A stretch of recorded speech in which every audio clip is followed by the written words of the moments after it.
Halo semua, Assalamualaikum warahmatullahi wabarakatuh. Izinkan saya memperkenalkan diri. Nama saya Salwa Lubna Azhara Putri Syikina Simanjuntak dengan NIM 251111112200040 akan membawakan materi presentasi mengenai sistem reproduksi pria dengan dosen Dr. Oski Liandri Magister Kesehatan.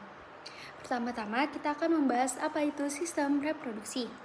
Sistem reproduksi adalah kumpulan organ dalam tubuh makhluk hidup yang berfungsi untuk menghasilkan keturunan.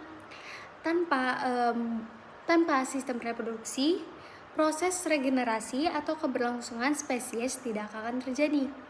Di dalam sistem ini terdapat organ-organ yang memproduksi sel gamet, yaitu sel sperma pada pria dan sel telur pada wanita. Selain memproduksi sel gamet, sistem reproduksi juga mencakup organ-organ yang memungkinkan terjadinya pembuahan.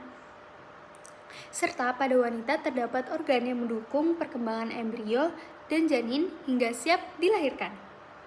Dengan kata lain, sistem reproduksi merupakan sistem penting yang berperan langsung dalam pewarisan sifat dan kelangsungan hidup manusia. Nah, sistem reproduksi pria sendiri adalah sistem organ yang memiliki fungsi utama menghasilkan sperma, mematangkannya, serta menyalurkannya ke saluran reproduksi wanita pada saat pembuahan.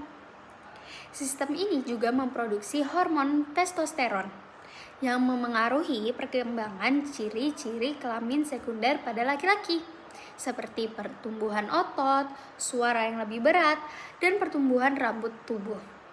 Organ-organ ini bekerja secara terintegrasi, mulai dari proses pembentukan sperma hingga proses ejakulasi. Keseluruhan proses ini terjadi secara bertahap dan memerlukan koordinasi hormon yang sangat teratur. Nah, kita memasuki ke organ reproduksi pada pria. Ada organ eksternal dan organ internal. Jadi, organ eksternalnya itu ada penis. Penis adalah organ kopulasi pada laki-laki yang memiliki dua fungsi utama, yaitu sebagai saluran keluarnya urin dan sebagai saluran keluarnya semen atau cairan sperma saat ejakulasi. Di dalam penis terdapat 3 jaringan erektil, yaitu 2 corpus cavernosum yang berada di sisi atas dan 1 corpus spongiosum yang berada di sisi bawah dan membungkus uretra.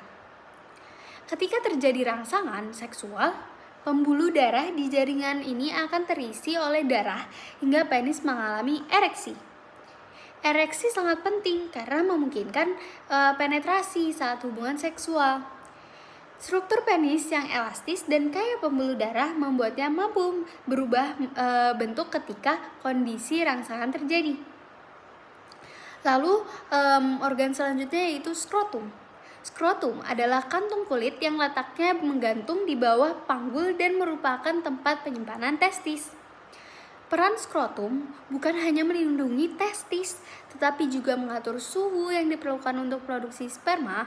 Suhu testis harus berada di sekitar 2 hingga 3 derajat lebih rendah daripada suhu tubuh normal. Jika suhu terlalu tinggi, kualitas dan jumlah sperma bisa menurun. Skrotum memiliki 2 otot, yaitu otot dartos dan otot kremaster. Kedua otot ini berperan untuk menggerakkan testis sesuai suhu lingkungan, yaitu mengangkat testis ketika cuaca dingin untuk menjaga kehangatan dan menurunkannya jika suhu panas agar tetap dingin. Mekanisme ini penting untuk menjaga kesuburan pria. Lalu ada organ internal reproduksi pria. Yang pertama yaitu epididymis. Adalah saluran berkelok panjang yang terletak di bagian atas dan belakang testis. Organ ini berfungsi sebagai tempat pematangan sperma setelah diproduksi di testis. Sperma yang baru terbentuk belum memiliki kemampuan untuk bergerak. Di epididymis, sperma berlatih untuk berenang dan bergerak sehingga dapat mencapai sel telur saat proses pembuahan. Selain itu, epididymis juga menjadi tempat penyimpanan sementara sperma sebelum dikeluarkan. Lalu ada testis. Testis merupakan organ utama dalam sistem reproduksi pria. Setiap pria memiliki 2 testis yang berada di dalam skrotum. Fungsi utama testis adalah memproduksi sperma melalui proses panjang yang disebut spermatogenesis. Selain itu, testis juga menghasilkan hormon testosteron yang sangat berperan dalam perkembangan karakteristik seksual pria. Di dalam testis terdapat struktur bernama tubulus seminiferus, yaitu saluran-saluran kecil yang menjadi tempat berlangsungnya pembentukan sperma. Proses ini membutuhkan lingkungan yang stabil baik dari segi suhu maupun suplai hormon. Lalu ada vas deferens. Vas deferens adalah saluran panjang yang berfungsi membawa sperma dari epididymis menuju vesicula seminalis. Pada saat ejakulasi, kontraksi otot di dinding vas deferens mendorong sperma bergerak ke ductus ejaculatorius dan kemudian ke uretra. Saluran ini sangat penting karena menjadi jalur utama transportasi sperma sebelum keluar dari tubuh. Lalu ada kelenjar aksesori. Yang pertama, ada vesicula seminalis. Vesicula seminalis adalah kelenjar yang memproduksi cairan kaya fruktosa. Fruktosa ini berfungsi sebagai sumber energi bagi sperma, memungkinkan sperma bergerak dengan aktif setelah ejakulasi. Selain itu, cairan dari vesicula seminalis menyumbang sekitar 60% volume semen, menjadikannya salah satu komponen terbesar dalam cairan ejakulasi pria. Lalu ada kelenjar prostat. Kelenjar prostat menghasilkan cairan berwarna putih susu yang bersifat basah. Fungsi cairan basah ini adalah menetralkan lingkungan asam pada vagina, sehingga sperma dapat bertahan hidup lebih lama. Cairan dari prostat juga meningkatkan aktivitas dan kecepatan berenang sperma sehingga lebih siap untuk mencapai sel telur. Lalu ada kelenjar Koper atau bulbouretal.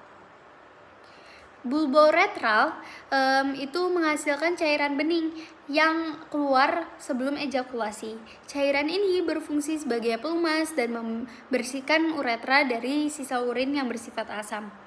Lingkungan yang lebih netral di uretra penting agar sperma tidak rusak ketika melalui saluran tersebut.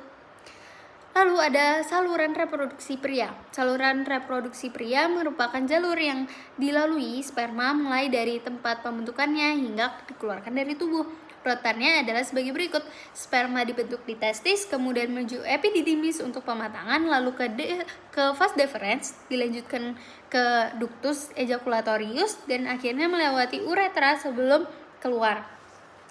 Saluran ini bekerja secara sinkron, terutama saat ejakulasi, di mana otot-otot di sepanjang jalur berkontraksi untuk mendorong semen keluar. Lalu ada spermatogenesis, adalah proses yang sangat kompleks dan berlangsung di tubulus seminiferus dalam testis. Seluruh proses ini memerlukan waktu sekitar 64 hari. Proses ini dimulai dari sel induk spermatogonium yang kemudian membelah menjadi spermatosit primer, lalu berubah menjadi spermatosit sekunder, kemudian menjadi spermatid. Spermatid mengalami proses akhir yang disebut spermiogenesis, yaitu perubahan bentuk menjadi sperma matang yang lengkap dengan kepala, leher, dan ekor. Tahapan ini sangat penting karena menentukan kualitas dan kemampuan sperma untuk membuahi sel telur. Nah, struktur sperma itu terdiri kepala itu berisi nukleus yang menyimpan materi genetik. Di bagian depan kepala terdapat akrosom, yaitu struktur berisi enzim yang membantu sperma menembus sel telur. Bagian kedua adalah leher yang berfungsi sebagai penghubung antara kepala dan ekor, serta mengandung banyak mitokondria yang menghasilkan energi. Pada bagian ketiga yaitu ekor atau flagel yang berfungsi sebagai alat gerak agar sperma dapat berenang menuju sel telur. Lalu hormon apa aja sih yang berperan? Hormon yang berperan dalam sistem reproduksi pria itu ada hormon testosteron yang dihasilkan oleh sel Leydig di testis. Itu mengatur proses spermatogenesis dan memunculkan ciri-ciri kelamin sekunder seperti suara, massa otot, lalu pertumbuhan rambut. Nah, lalu ada hormon FSH atau follicle stimulating hormone.